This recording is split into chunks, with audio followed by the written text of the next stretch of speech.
musoro bita paye TPR, niwo musoro tugiye kureba ibyawo, akaba ariwo musoro dusorejeho imisoro yose, ariko hari ibindi tuziga nka uburyo badekarara muri no minsi RSSB mu ishema, ku rubuga ishema. Hari ibindi tuziga, hari ibintu byinshi tuzagenda duhuguramo, tuzanasubiramo muri la misoro yose, tugende tureba pratique yayo mu buryo bworoshye, yose tuzagenda tuyisubiramo. Turacyafite ibyigisho byinshi.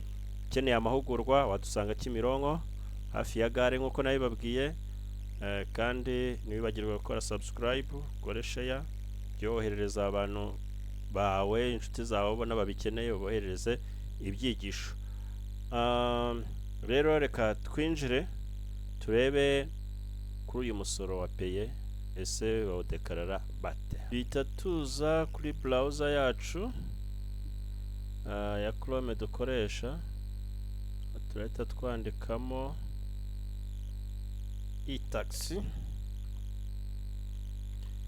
login, tax yacu ite ifunguka, shyiremo tin number na password yayo, dukore login. Iyo yibagiwe password, nababwiye ko ukora kuri forget password, tukahita twinjiramo aha.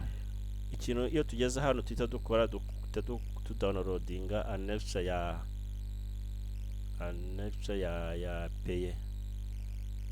paye niyo tuje gushaka. Ngiyi tujya tuyidownloadinga kuko niyo duheraho twuzuza, kuko niyo ifite akazi ku musoro wa paye. Ngiyi barayiduhaye, aba baduhaye ubusobanuro bwo kubanza gusoma cyangwa se instructions. Ukora kuri enable editing, enable content. Aha rero baduha hano hasi, baduha paye permanent employees cyangwa se paye casual employees cyangwa paye second employer. Aha twebwe turigira kuri permanent. Aba ni abakozi badahoraho, cyangwa se ku muntu ufite abakoresha babiri ukagera ku mukoresha wa kabiri. Ariko reka twigire hano turebe ibintu badusaba bino bintu rero bikurikira. Muri kubibona ibintu hano hejuru badusaba kuzuza: employees tin, employees ya nomero ya RSSB, ID, izina rya mbere, izina rya kabiri, igitsina cye, ugakomeza itariki yo kudekarariraho, igihe yavukiye, basic salary, hakaza hano allowances umuha, ibindi bintu yemererwa, tukaza kugera kuri pay taxable, tukajya ku musoro nyawo wa TPR, tukajya kuri RSSB, ayo employer imwishyurira, ayo yishyurira, tukaza gusoreza ahantu hitwa kuri rama. Aya makuru yose utasimbutse na rimwe, usimbutse akazu na kamwe, ntabwo bishobora kwemera. Aha rero tugiye kureba ngo abakozi bacu tugomba kubuzuzamo hano. Dufite abakozi 10. Aba bakozi 10 rero amakuru yabo agomba kuzuzwamo hano. Ugomba kuba ufite indi Excel wakoze irimo aya makuru warayateguye neza. Ntabwo ari ikintu cyo wakora uwo munsi, ahubwo ugomba kuba ufite amakuru wateguye neza. Hano rero mafite Excel nateguriyemo abo bakozi 10 ngaba. Ndashaka kunyuramo nkwereka uburyo iyi annex yuzuzwa. Hano hajya tin number,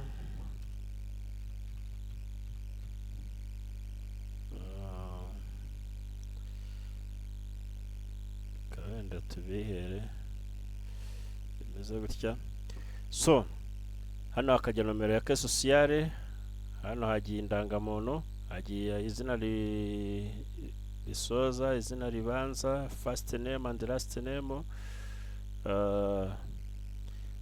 return B, sex, bose ni permanent. Aha hajya start date, ni igihe ngiye kudekararira cyangwa session ngiye kubadekarariramo, guhera ku itariki ya mbere z'ukwa 9 2025 kugeza kuri 30 z'ukwa cyenda 2025 nicyo gihe cyo kudekarara cyangwa se ngiye kubishyurira uwo musoro. Igihe ni igihe cy'amavuko yabo. Iyi ni basic salary. Iyi basic salary rero ndashaka tuyitindeho turebe ngo turayikoresha iki. Ni hano basic salary. Ukuvuga ngo uriya muntu witwa Kagabo ahembwa basic salary ye ni 350, ariko transport tumuha mu kazi ni 35. Inzu tumunganira 28,000 niyo twamwemereye. Hari tundi tu benefit tundi tumuha $17,500.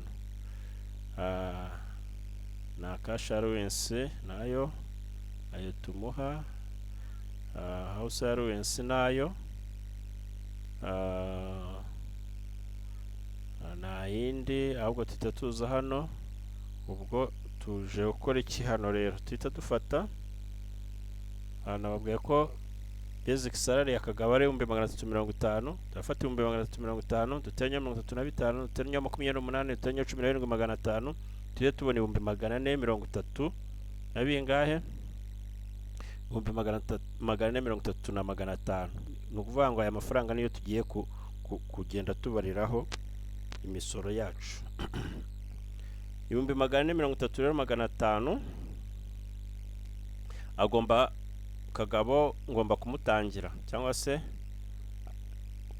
umusoro uva kuri Kagabo wenyine ni 93,150 niyo peye ye ni 93,150. Aya mafaranga aboneka ate rero? 93 byavuye he? Reka mbereke gatoya ahantu ari amafaranga tuyakura.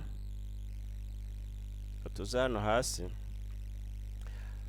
Igipimo cy'umusoro uburyo kimeze, umuntu uhembwa kuva kuri 0 kugera ku 60,000 nta kintu tumuca.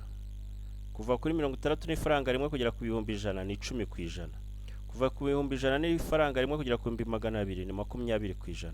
Kuva ku 200,000 n'ifaranga rimwe kuzamura ni 30%.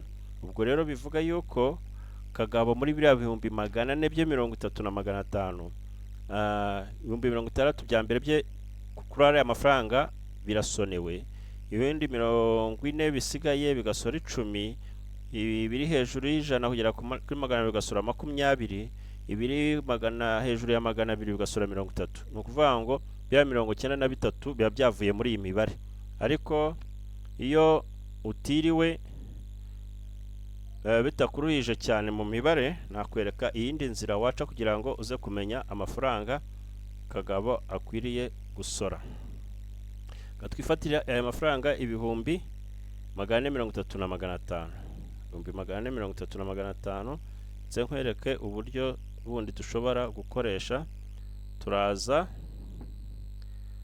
tuze hano tujye twandikemo RRA, twinjire muri Rwanda Revenue ku rubuga rwayo. Tuza hano dushyiremo turaza hano ngo imisoro y'imbere mu gihugu. Tuze ku musoro wa TPR, tuze bara umusoro wa TPR, tuza hano bara umusoro wa TPR, tuza hano bagoye ku kwezi cyangwa ku mwaka, twe turashyiramo ku kwezi, turangiza dushyiremo 430,500. Sibyo? Noneho barahita batubwira hano, bahita baguha igisubizo yuko ari 93,150. Ako kanya bahita baguha igisubizo. Ubwo rero tuhita dufata 93 n'amafaranga 500, dukore kopi, tujye twigarukira muri Excel turimo gukoreraho. So tuhita tubona ko ari aya ngaya. Urabona ko bihura. Okay, 93 n'amafaranga 150. Ubwo bose ukabakorera bose uko ari 10. So RSSB rero, RSSB bimeze gute? Hari 3% y'umukozi y'umukozi ni 5 ku ijana. Uhita ufata aya ngaya rero ugakuba gatatu ukagabanya ijana, ukahita umanura byose bikikora, ugafata aya ngaya nanone ugakuba gatanu, aha ni gatatu, aha ni gatanu, naho ugafata ptextable ukayagira gute, ugakuba gatanu ukagabanya ijana. Aha ni RSSB ku mukozi 3 ku ijana, ubwo ni aya ngaya ukubye gatatu ugabanyije ijana. Iyo umaze kuyibona uhita umanura kuri bose, ntabwo bakorera bose, ukorera umwe. Excel ihita yibuka ibyo wakoze. Iyo ushyize kano kantu hano ukamanura ihita iguha ibisubizo bya byose. Wenda reka mbikwereke gatoya, reka bino bintu tubisibe, tugire gutya, dushyiremo bihwanye, tujya kuri aya ngaya dukube, aha ni employee na 3 ku ijana, ubwo turakuba gatatu ku ijana, dukande enter, barahita baduha iki gisubizo. Iki gisubizo rero baduhaye tuhita tuza gutya tukamanura ku bakozi bose, ako kanya Excel ihita imenya icyo gukora. Aha ngaha ni employer na 5 ku ijana, reka ibi tubisibe tubikuremo, dushyiremo bihwanye kuri aya ngaya, turangiza dukube gatanu, dukube gatanu ku ijana, enter, ahita baduha igisubizo. Then turahita tugira gutya tumanure ku bakozi bose bahite byikora. Turangiza aha ni igiteranyo, nabyo tubisibe, turafata aya n'aya tuyateranye, dukore formula ya AutoSum, igisubizo cyahita kizanamo. Turangiza turahita tugira gutya tumanure hano, Excel ihita ibyikorera, ako kanya ikaguha byose. Ngayo nguko ukaza hano hirya rero kuri rama nayo ni 7 n'igice ku ijana, ibi nabyo tubisibe. Uraza gushyiramo bihwanye, ukahita ufata aya mafaranga ukayakuba na 7 n'ibice 5 ku ijana, igisubizo hano kigahita kizamo. Warangiza ukahita umanura ku bakozi bose, ako kanya ihita ibikora. N'aha ni 7 n'igice, urumva ibyaha n'ibyaha nabyo bihita bisa, aka nabyo tubikora, ariko dushyiramo enko, tukaza hano gukuba 7 n'igice ku ijana, kuko hose ni 7 n'igice ku ijana kuri rama, ku mukozi no ku mukoresha, uhita umanura Excel ikahita ibikwereka byose. Noneho bakatubaza igiteranyo cya rama cyose cya 15, so uhita ufata aya n'aya ukabiteranya, ugakora AutoSum, ihita iguha igisubizo. Warangiza ukahita umanura hose. Ngayo nguko batwereka rero yuko rama igiteranyo cyayo cyose, ni ukuvuga iyo tugiye kuzuza fomu rero ikintu batubaza igiteranyo cya rama cya bose tubatangira. Ubwo turatangira tugishake aha ngaha, tugishaka aha ngiki, tubagire hanini, tubigire gutya, tubigire gutya namba, ubwo tuhite tumenya ko rama tubatangira 793. Ikindi bazatubaza ni RSSB ya bose, RSSB ya bose tubatangira ngiyi toto hano, turahita tuyafata hano, nayo tuyateranye, dukore AutoSum, tuyagire gutya, tuyagire bininiho gato, bode, turangiza dushyiremo akadomo kugira ngo bitworohere kubisoma, tumenye ko ari 423. Ikindi bari butubaze, igiteranyo bari butubaze, tuyateranye yose tubone aya ngaya. Okay, ibi bintu nibyo tugiye kuzuza muri ya declaration. Turuzamo uyu mubare, twuzuzemo uyu, twuzuzemo n'amafaranga yose tubatangira hano. Ibi nabyo barabitubaza, ibi nabyo baratubaza ngo nze mbikwereke. Basic salary, baratubaza iyi basic salary kanayo tuyiteranye.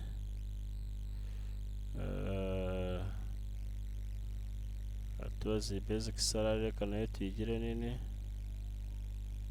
yego 300,000. noneho aya nayo tuyashyiremo akadomo. Okay, 430. noneho ku nzu ya bose nayo tuyateranye. Tusemo turabona ya natwo nayo tuyashyiremo akadomo tumenye ayo ariyo.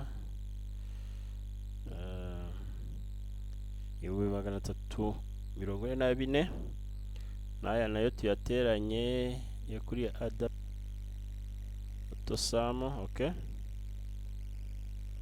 nayo tuyateranye, then nayo tushyiremo akadomo kugira ngo tumenye ayo ariyo. ayo ngo 215. iyi niyo mibare batubaza muri declaration. aho maze kubikora gutya declaration uba wayirangije, kuko ugenda wuzuzamo kora copy ujya gupestingira hariya nta bindi. Hano rero iyo tuhavuye tuhita dusubira hehe, tuhita dusubira kuri declaration yacu. So iyo umaze gutegura rero umugereka wawe nta kindi ukora, uhita ugaruka muri e-tax. Tugaruka muri e-tax, kongera ugakora login. amara kugarukamo nta kindi uhita ukora, uhita uza kuri tax declaration, ukaza kuri new declaration, ukahita ukora submit. nta kindi ukoze udahinduye umwaka. ahangaha bakahita baduha imisoro yacu itandukanye, tugashakamo umusoro wa paye. nguwo murabona, uhita ukereka kuri doc number yawo.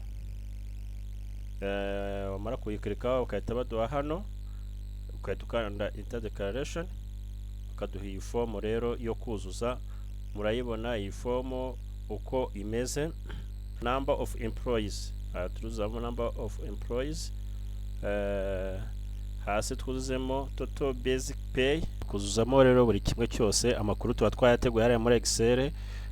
ukuzuzamo buri kimwe cyose twagiye dukora total yacu hariya. aha twuzuzamo amatotari. iyo umaze kuzuzamo amatotari rero nta kindi ukora, uhita uza hano ugakora save. iyo umaze gukora save bahita baguhereka toto y'umusoro. urabona ko batweretse yuko ari 1,1,550,000 tugomba gusorera bari abakozi bose uko ari 10. no kuvuga ngo paye yabari abakozi uko ari 10 ni 1,1,550,000 n'amafaranga 70. iyo tuhavuye rero tuhita dukora iki, tuza kuri compare with upload and lecture, ukahakirika. warangiza iyo ugeze hano ujya ku downloading, ujya kwa uploadinga wa mugereka twakoze twabitse muri local disk C. iyo ukoze validation cyangwa validate hariya, umugereka uhita wibika muri local disk C muri folder ihita yirema yitwa RRA. ibyo twamaze kubibona. ukahita rero ujya kuri upload hariya, ukakirika, ukahita ujya kuri browser naho ukahakirika, ukahita ubona yuko twinjiye muri local disk C. ukahita ushakamo wa musoro nguriya nguyu witwa pay permanent employees. so ukirikaho, wamara kuwukirikaho ukakirika enter, ukahita batwereka ko hano lecture uploaded successfully. yes. tugakomeza rero kuri compare with declaration, naho tukajya kureba ko bihura, tukahakirika. bakatwereka ko ibintu biri ibumoso n'ibiri iburyo byose birasa, nta kindi tujya dukora kuri accept, tugakora submit, tukaba dusoje kudekarara umusoro wacu wa peye, ugahita ubona urupapuro rwo kwishyuriraho ukajya kwishyura. Ngayo nguko rero, nguko uko badekarara umusoro wa peye. Ntabwo biruhije. Icya mbere ni ukuba usobanukiwe uburyo bikorwa, kandi icya kabiri ni ukuba wateguye neza amakuru y'abakozi bawe, wayashyize hamwe, nyuma yaho ukajya ugenda ubiterura ubyuzuzamo hariya, ugakora amatotari ukuzuza muri la forme declaration, bikaza guhura n'ibyo wakoze muri Annexure. Iyo bidahuye ukora modification, baba baguharira modify, ukamodifyinga Annexure igahura na declaration. Niba hari ikibazo ufite kuri uyu musoro, watwandikira muri comment, cyangwa se ugafata intambwe ukaza Kimironko tukahugura ukajya ubasha kudekarara imisoro y'abakozi bawe.